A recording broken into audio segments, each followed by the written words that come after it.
ꯃꯥꯗ ꯂꯣꯏꯅ ꯁꯤꯟꯅꯕꯁꯤꯗꯤ ꯈꯔ ꯋꯥꯔꯧꯖꯩꯌꯦꯕ ꯁꯤꯗꯤ ꯑꯩꯈꯣꯏꯒꯤ ꯊꯕꯛ ꯉꯥꯛꯇ ꯑꯣꯏꯔꯝꯃꯦ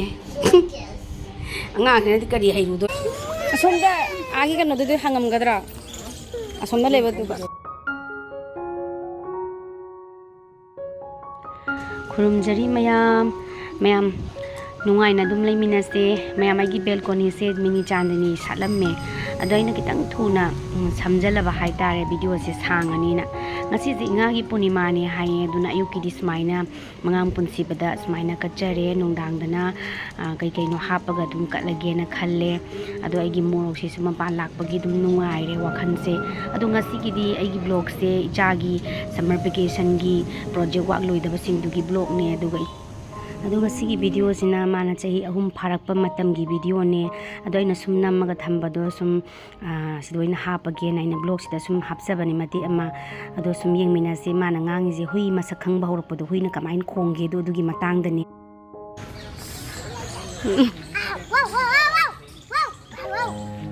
ꯇꯧꯏꯕ ꯗꯣꯀꯤꯅꯔꯣ ꯗꯣꯀꯤꯅ ꯇꯧꯕ꯭ꯔꯣ ꯑꯗꯨꯃꯥꯏꯅ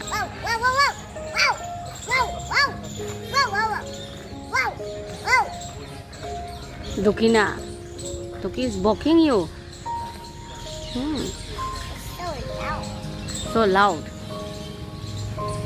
Sumai tawdana ichaga ngahak wari sanana ngaraga lairambane angang amagi manakta lakpane bako. Sise Jawaharlal Nehru University gi campus manung ne bako. Adu tamuchana hek sida sigi akhoina ngari mafamsina Brahmaputra hostel hara khangneye. Adu mana PhD lorakwa mafamne. अदो memory होइना बाना जाजिगा लामबसे हापने the some यंगमिनसे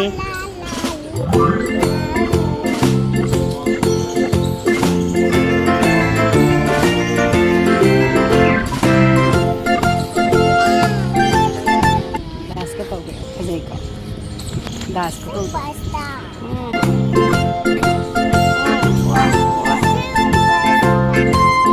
superstar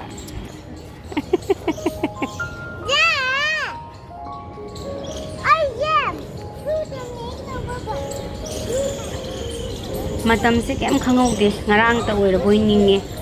ichazu matam sida chahi 3 mukti phare ma nursery school ka ba hore asomda agi kano du hangam gadra asomda leba du ba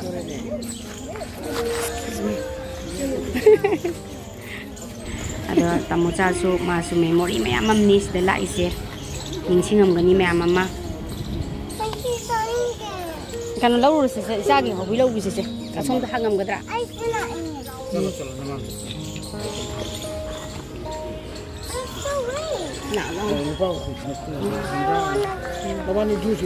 juice paige ju ko thamam la adu singjala dum pham no tho na ngasai babagi kano do kai tholok tuino kai lege na hang mada adu maya matam se karim ta khangau de ko nomu ge sum hauki अदो ma'am मखा ताबा project work तुने ma'am momo यंगनरसे मांगी block तो यावगी बदो तौजु हे लेपतम यंगद्रसु नसान इयु G I N G Chandra या इरोने G I G B B I lamjing thabak si yam raba mogi thabak se pire ise S E C ko dias katang jingot D yare hai sumaina color di mana changal le ko aduga sigi chappa khotpagi niyom si ma haidribani na khoina sapire ama di khangi bu ko ada sidare bi pro yangange khangdi khangjaraga sana shape nara to bo haidribagi ko sida man samjari ne base mana smaina yeksaraga mama smain to doini kan han ta ini engonda smaina lei doini smaina sina triangle ni sina rectangle ni sina circle ni kana ka to tawraga ko oval ni kan tawraga loi taksiram mabani engonda adede wo phare haraga aina school ki pirak pasi ma khangdi khange bu ko haitaba ngang ni ko phajana to bodo nana luna to haibani na ko adu smain to doini haibase sumain tawdoni habase akoina mo mangon da muk sumaina tawdoini sumba papers na napaga sumaina sadoini na mo da muk takpi bai tare sana just drawing tawraga tawdong na te haire as pramatam je lawba jani ko thabak se yade taktradi haibidradi sisima sumaina family team tree ma loire ko adigi sisina kanu to neba cut off rectangle shape khara na semba house haitare adu duni mana semi se akoina sembire ka tawbiraga mona color thale mai tawbane thabak se loi banai di mapa ju sangdana oina loire gyalam tati aduni se sumaina nana tharo aina ngang badagi nana mu thare lamjing bi class 1 section di ho aduni da sumain tawre me akha ta ba mu yemina sa picture hai wali picture house sem do sum wali bu ko yima ma do taw gi doi ne do yema se sum I small letter I C D U R E picture shapes taw taw M A tapi kalau C A I N G G Pit with W I T H yang song man gele ko chi haidri banina yare yare Shidena sana bu ire ja handwriting se bazare color shapes C O L O U R color shapes S H A B E S color shape hai picture making with color shape ana ko lamjing bi class 1 section di yare next house samu tora silora ga ba ma sa amta ka mu gi summer vacation manung si di moi project mayam pirak pasi di akhoina tawgada ba thabak ngak to oiliram me he project work ana pire mayam si di khoi gi thabak ngak to oiliram me angang ne di kari hai doi no akhoina saro hai ne ba du bu angang da saba na te ba akhoina saraga angang si da bu di khangan na be mong da taw doi ne ba du bu di loire ba thabak si loi banai dre yum saba hogolak music kanna yum saba hore thongna oi dira kai nu siba thongna o sam nu si yum saba hore amana som da kanna salary mapa na som da kanna thabak chilli kai toi banangi na mo as nangi sisu thaba amni he kana no tumali sibo daki o mama o kana no Daki ya madi food She ma'am di madi food ne and this is the alarm kari si ma'am dina lamjen chalan dhori bro yeah it's the animals lamjen chalan ge siline na tai se love orbing okay tar loi bana ge he thang tawri se lakna re du tare he yum sa ba se da khoi se pura lakna re yum asek mam ga sara de khoi ji wa doi jani ko ha ta pai ga no nang na ko to haidar o se da ba na pina ba tawri chom da chingdar nak na ba tawri ana nakije Ang na makino ba na pa sa ke to yum je ma khoi family gi chan lei ba chalani small toy ne chalani small toy small family window da open door ga se na pa ta sin na sawadi yaroi ba ko school gi oi ba gi ma help tawri ni asing ma sawadi yaroi asing ma sabi raga be ma gi kan singdong ni ko dol ke ka thamna ba gem ta sabi da di ko si kamdri ge na thu khine bang ko hoine khangi ko ping ma chu hele gi ma ping yam pa me hora ba sinna lo sala jao ni mo yi si smana ben da ta ba ko du di tawdre ko sa yaw dre ko sai do yang sang ada ko angan di school di project ki yung mamang semo ha di da ko na akhoi yum ne sina akhoi seng ba mai te yum rau yum ne samna na sema bhai ta mai maming chu thabi re di ke na tawdana ba na ko sam sai maming tha da de khangoi yesana ra ka doi ne ba kana na sabno do khangoi doi ne mapa na sabi re phaja na sabi re be magi house se loi phajai yamna color ka se mayam phajabri yong mai te yum rau ne sa ri ne mapa na ꯁꯤꯅ ꯃꯥꯅ ꯄꯥꯝꯖꯕꯒꯤ ꯖꯤꯡꯒꯁꯤꯅ ꯃꯥꯅ ꯄꯤꯡ colour ꯇꯧꯕꯤꯌꯣꯅ ꯄꯤꯡ colour ꯍꯥꯞꯄꯦ ꯑꯇꯩꯁꯤꯅ ꯑꯩꯈꯣꯏꯅ ꯑꯗꯨꯝ ꯍꯥꯞꯆꯜꯂꯦ ꯃꯆꯨꯁꯦ ꯀꯥꯏ ꯊꯣꯡꯅꯥꯎꯒ ꯇꯧꯔꯕꯗ ꯅꯛꯁꯜꯂꯧꯁꯤ ꯌꯦꯡꯒꯦꯁꯦ ꯁꯤꯅ ꯃꯃꯥꯡꯒꯤ ꯊꯣꯡꯅꯥꯎ ꯊꯣꯡꯅꯥꯎ ꯍꯥꯏꯗꯤ ꯁꯤ ꯅꯞꯄꯁꯦ maning dongga urene tamocha hojikidda pairone jmana anatu maning dongga ure hobaje maning dongga yaholi ne adu su mapaga manhan ponte maning dongga pai ne ga som yaholi se song thongna ga na khoi yum male hauji hauji lai yum do male haiba to si maning ta thoga khoi yum lai rabane natro lo yaure to ma si noi roi ka ne adigi si nai khoi mamangi parent da do ne yam manana sai adigi wall color si jo mani ye tamsa haya ko yellow blue tawi ko lucia na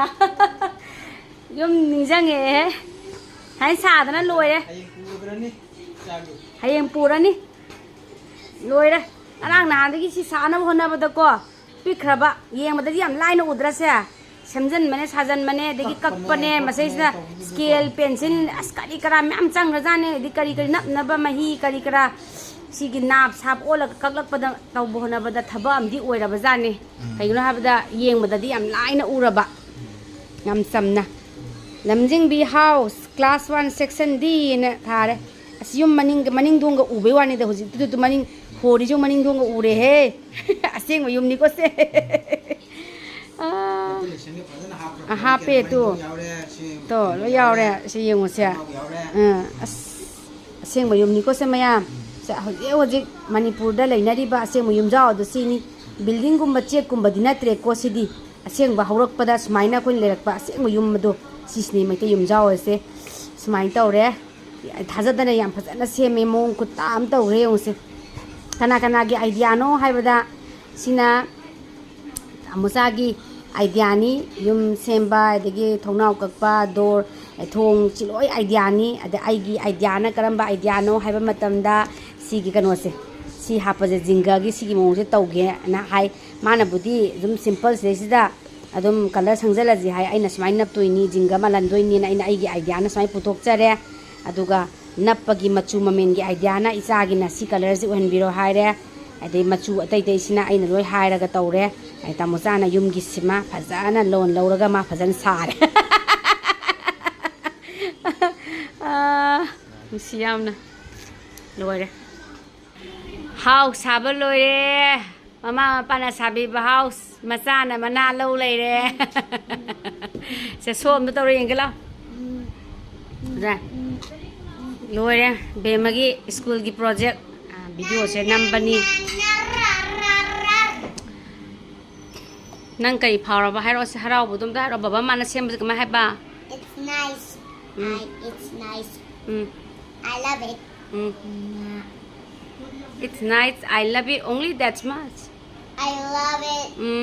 it's a nice little cute house and I can live in it and you say Canada hai de ba Canada baba mama da kai hai de ba thank you mama baba adone ba nang na saba dinate tabudu bo khoi na saba ni du khanghan be wani kamana sai hai ba do ko grass adu bo grass la ne green grass is green yeah right so you put green here it's perfect chasidam te yang okse house mamai do onja laga house mamai do onja laga nang na sakto jo onja laga smai hena para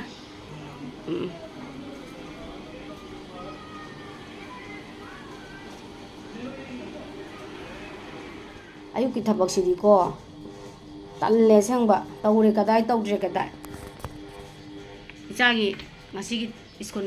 kalen suti ka khalak pagi ngasi je hobe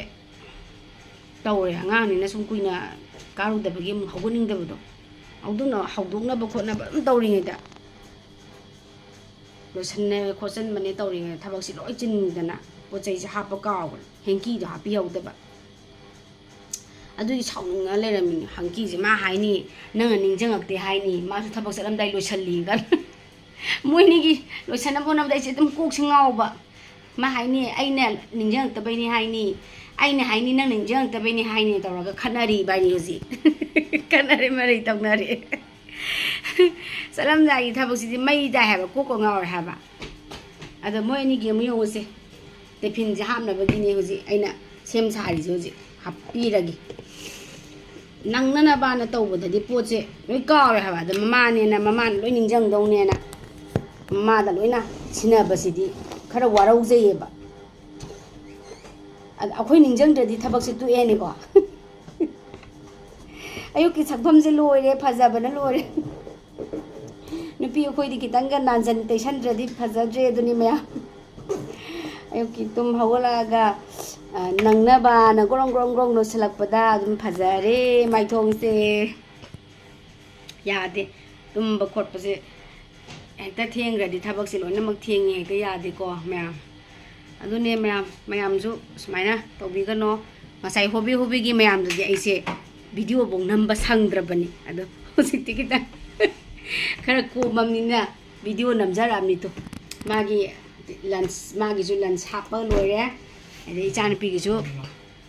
हापीगरे अदो मा लंबेन जे मागी office लंबेन मफम ओइबा कनो तोवेबा office की लंबी थुएबको अदेदा चंगागा गट to the पिबिरमोना को towel दुगा hanky दुगा को अदु तो पिबिरमोना हाइनी मंगोंदा अदु हापगा पिबिरमो नत्रदी इचादो मखुतो चाबा थकपदो केमता कनो तौररोयना तैथोफम लेररोयदबदो अना गाट सिनरमोना हाइरमिनी नुआइजदबदो वाखनसे यामना हेंगबनेबा ngasai pungne akoina hogotpana pung 5 ada hogolaga ren sawar chapane angang ni da ngong lehore jan chalo chakar ꯊꯕꯛꯁꯤ ꯌꯥꯗꯦꯕ ꯍꯦꯛꯇ ꯈꯨꯗꯤꯡꯃꯛꯁꯦ ꯍꯦꯛꯇ ꯒ꯭ꯔꯣꯡ ꯒ꯭ꯔꯣꯡ ꯇꯧꯕꯁꯦ ꯍꯦꯛꯇ ꯌꯥꯗꯦ ꯃꯌꯥꯝ ꯍꯣꯕꯤꯒꯤ ꯊꯕꯛꯁꯤꯗꯤꯀꯣ ꯂꯣꯏꯅ ꯀꯥꯎꯕꯖꯥꯠꯅꯤ ꯑꯗꯨꯅ ꯍꯣꯕꯤꯁꯦ ꯌꯥꯔꯤꯉꯩ ꯁꯨꯝ ꯇꯧꯕꯤꯗꯕ ꯑꯗꯨꯅ ꯋꯥꯠꯂꯤꯉꯩꯗꯒꯤ ꯉꯥꯟ ꯍꯧꯒꯠꯆꯔꯒꯀꯣ ꯊꯣꯡꯕ ꯊꯥꯛꯄ ꯁꯦꯝꯕ ꯁꯥꯕ ꯂꯣꯏꯅ ꯂꯣꯏꯁꯤꯟꯖꯔꯤꯅꯦꯕ ꯑꯩꯁꯦ ꯑꯃꯥꯏ ꯂꯣꯏꯁꯤꯟꯖꯔꯒ ꯑꯉꯥꯡꯒꯤ ꯄꯣꯠ ꯆꯩꯁꯦ ꯍꯥꯞꯄꯤꯕꯅꯦꯕ ꯑꯗꯣ ꯉꯁꯤꯗꯤ ꯉꯁꯥꯏꯒꯤ ꯌꯥꯝ ꯀꯨꯏꯅ ꯀꯥꯔꯨꯗꯕꯒꯤ ꯑꯃꯨꯛ ꯑꯉꯥꯡꯁꯦ ꯃꯉꯣꯟꯗ ꯀꯩꯅꯣ ꯇꯧꯗꯕꯗꯣ hogotpa ngamdabdo adugi tawre loinara kansida loinabudi hapkraka towel duga henki duga hapibadu kaw thukhraba thuna baduda benju phone tawsalakpa lao kaina lae ka haina benju phone call tawsale adudagi dum akhoi se dum lai loisanara dum thokpa dum kaw thokhraba aduni maya tawise thabakse ada makha tabado sum yengminarse nungai te nungai trasa nungai na dum haibiro mayam duga suppose dum tobiro nongmagi haidi aigi daily blog ne bako ado samyeng minase nongsu selakpagi yam nungai haidi kama haidono haidi nongsu daga leibagi weather se nongmangaga dum kano taw leire bako haidi ingli taw le ado ai hauriba mayam su sangli phajara dum leire nongchu ramina khoi da su no sadramina pen ka se tem thare nungai